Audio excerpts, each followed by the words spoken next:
Actually cafe ಒಳಗಡೆ ಬಂದ್ಬಿಟ್ಟು ಯಾರ್ದು ಸ್ಟ್ರೀಟ್ ಫೋಟೋಗ್ರಫಿ ಏನೂ ಮಾಡಿಲ್ಲ. ಇಬ್ಬರು ಕಾಣ್ತಿದ್ದಾರೆ.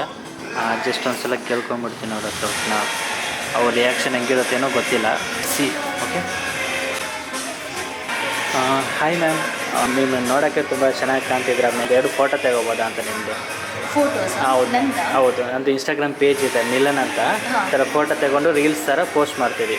ಸೊ ನಿಮಗೇನು ಅಭ್ಯಂತರ ಹೇಳಿದ್ರೆ 2-3 ಫೋಟೋ ತಗೋಬೋದಾ ಅಂತ? ತಗೋಬೋದು. ನನಗೆ ಶೂಟ್ ಇದೆ, ಇಂಟರ್ವ್ಯೂ ಇದೆ. ಓಕೆ, ಇಂಟರ್ವ್ಯೂ ಇದೆಯಾ? ಓಕೆ. ಎಷ್ಟು ಬರಬೇಕು ಅಂತ ಗೊತ್ತಿಲ್ಲ. ಹೌದಾ? ನಿಮ್ಮ ಫೀಲ್ಡ್ ಆ್ಯಕ್ಚುಲಿ ಏನು ಆ್ಯಂಕರಿಂಗ್ ಮಾಡ್ತಿದ್ದೀರಾ ನೀವು? ಹೌದಾ? ಓಕೆ. ಅದಕ್ಕೆ ಮೇಕಪ್ ಎಲ್ಲ ಹಾಕ್ಕೊಂಡು ಇಲ್ಲಿ ಯಾರು ನೋಡಿರಲಿಲ್ಲ. ನೀವು ಮೇಕಪ್ ಆರ್ಟಿಸ್ಟು? ಓಕೆ. ನಿಮ್ಮ ಹೆಸರು? ಕಾವ್ಯ ಅಂತ. ಕಾವ್ಯ ಅಂತ. ತಗೋಬೋದಲ್ಲ ನಿಮ್ಮ ಫೋಟೋ? ತಗೋ.